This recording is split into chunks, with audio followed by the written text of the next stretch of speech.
Hey everyone, it's Lord Magicus, and we're back for round 4 of Blue-Green Risen Reef Devotion. So, we're on the draw versus Bowling Man 79. Alright, this hand looks great, we're going to keep it. For sure! Leyline plus a bunch of lands into Master sounds and Devotion to support it sounds like exactly my jam. So, let's get that out of the way.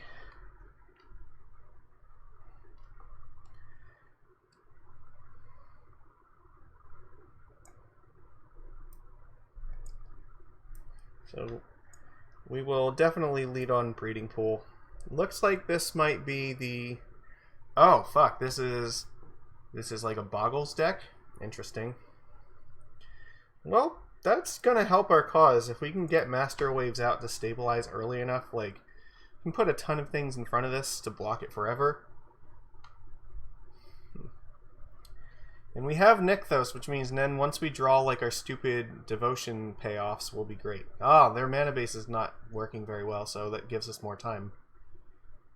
Curious Obsession, yeah, that's fair. So we can put a Trickster in front of it next turn if we need to. You're going to draw cards, but we're going to draw more cards. They mulligan. They kept 7 cards. Thassa, Deep Dwelling is nice. So we just play Hinterland Harbor and pass. There's nothing that we need to do on our turn because we have Leyline here, and we're not in dire need to like scrying or upkeep or anything like that. So if they just attack with this, and we can put Trickster in front of it to block and trade, and that'll be fine.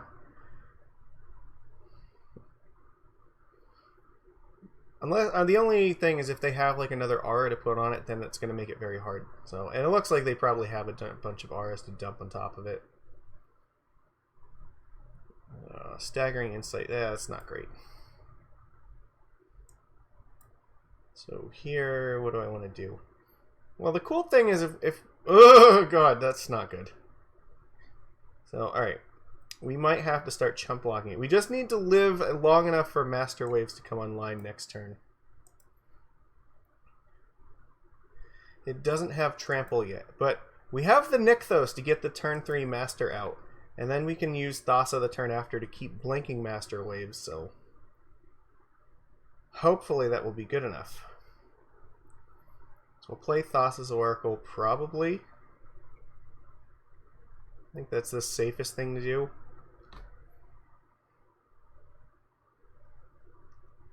I'm going to get to draw cards, but we're going to probably stonewall this thing. That's my hope anyway.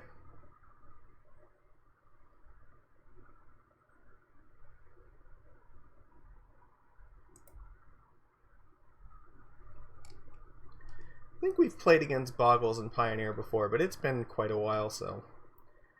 Fortunately, our hand looks like we have a shot at stabilizing in time. This could all go south if they have something like Rancor to put on it, then yeah, things are going to get ugly real quick, but hopefully just Master making 5 tokens and Thassa blinking it and making a bajillion more tokens will be enough to survive.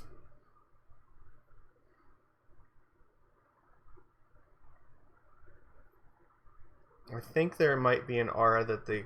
I'm trying to I don't remember if the protection from creatures aura is in Pioneer or not. I don't think it is.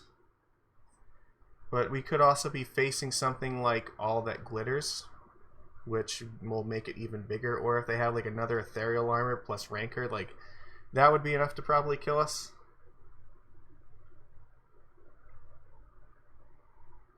This is a match where if we also find Granted into Ugin the Spirit Dragon, that will just end the game. We just minus it on 1 and they're just dead.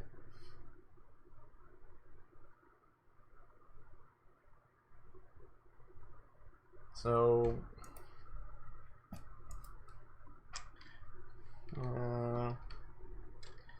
Alright, well...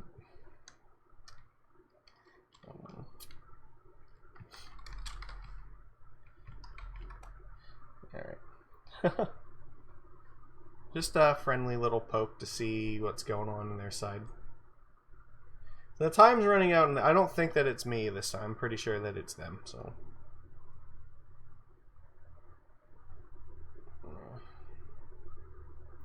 I don't know, maybe like, you know, somebody... the publisher clearinghouse is just, like, at the door, and they're like, you want $1 million? Because, I mean, I gotta be honest with you. I would probably abandon my game if somebody was offering me $1 million check or some shit, so... But probably not the publisher clearinghouse, actually, because more times than not, that's just really a scam. Yeah, don't fall for that shit. If it sounds too good to be true, chances are it probably is, and you should be like very careful about agreeing to something like that. Read the fine print, and you know what? Don't even just like read it yourself. Pay a professional to read it, because it's the same thing with like demonic contracts. You know, the devil is in the details, and you have to be very, very sure that you know what you're getting yourself into with that shit. So, all right, come on. I mean, burning their clock doesn't really matter that much because their deck is not one that's gonna like grind here. No, so they lost connection to the game. So the answer is yes, it is them, and we'll see if they come back in time. I hope so, but I want to play this match. Like I think this will be interesting to see if we can race to get Master out to stabilize, and if that'll be enough, or maybe they'll have some way to like, you know, kill us through that. I feel like we have a good enough chance to beat them here, but I don't know that for sure, so we could lose, and it's possible. Like, we're neither player is in solidly, I am going to just obliterate the game here right now. Like, they're ahead at the moment, but it's not going to be forever. It's going to very much depend upon whether they can give this thing, like, a way to push through damage past, like, 5 elemental tokens. But I really hope that this game doesn't just end because they just lose connection. That would be unfortunate. That would not make for good gameplay in this league. So, I mean, and you know, you can see we still have Thassa's Oracle here. This will be, I think, Thursday's video, and Oracle may already be banned by this point by the time you're watching this. So we'll find out. I'll have definitely posted some thoughts about whatever happens on Monday, or has happened on Monday. Wow, it's really weird to be talking about the future like it is the past already. For me, it's still the future, but for anyone watching this, it's already the past. So, yeah, it's wibbly wobbly, timey wimey stuff. So I don't know. Actually, I can talk about this.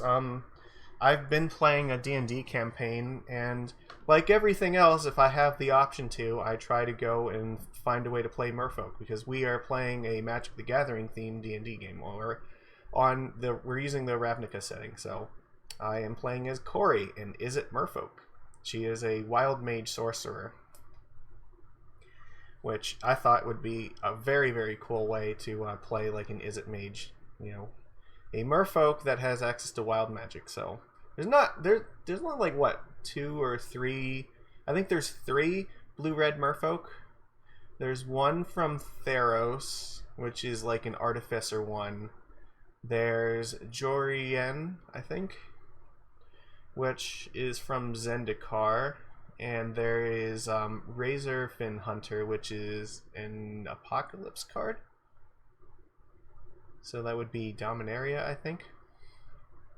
So yeah, the idea is that wild magic is this really, really fun thing in 5e, where every time that you like make an attack roll using your magic or whatever, you can use what's the Throes of Chaos to give yourself advantage on an attack. But like everything else, it comes with a price. So if you use wild magic to give yourself an advantage, then the next time that you cast a spell of level 1 or higher, like say Magic Missile, you have a chance to explode. Or any number of other random things, actually. The table does a whole bunch of things. So far, I have turned into a potted plant for a round. I have exploded in light Yeah, so anything that started near me was just blinded for the next minute. And yeah, we just finished fighting. We finished robbing a bank with Krenko, because apparently Krenko is here, and he hired us to do do a heist. You know, doing mob boss things. Yeah, and Krenko is like really cool because he has like this little dagger that he stabs people with, and it festers the wounds and just basically like makes them rot and die immediately. But he's also a coward because he's a little goblin and he's not like very strong, so he doesn't like to fight if he doesn't have to. So he'll just like hide in the corner or play dead. But if somebody, oh no, they lost the game due to inaction. All right. Well, this one's gonna be short, I guess, but yeah. Oh, I guess I'll finish up my story. Yeah, Krenko, he will stab the crap out of anybody when he's forced to, but he also prefers to not get in the middle of combat when it's possible. So we fought some Fire Fists and a Boros Reckoner, which that did not go very well for Corey. I got zapped in the face back from the Reckoner, and that was fun. The Fire Fist also did not take kindly to us heisting their bank, so we did manage to escape, and we stole about, I don't know, 20 50-pound bars of gold.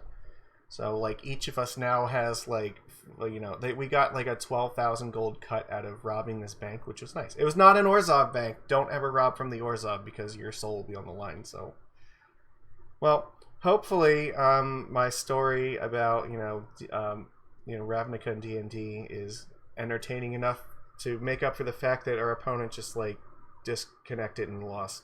I don't know. I still think we had a very good chance because I was just going to play Thassa's Oracle, next turn play Nykthos, and then we could master waves in their turn. So is it going to show us what we were going to draw here? I don't think so. But I don't know. Well, it is what it is. Sometimes this shit happens, so we take it. So it puts us at 3-1 so far. Let's see how we do with the next one. So I will see you for the last video of this match. So take it easy, everybody.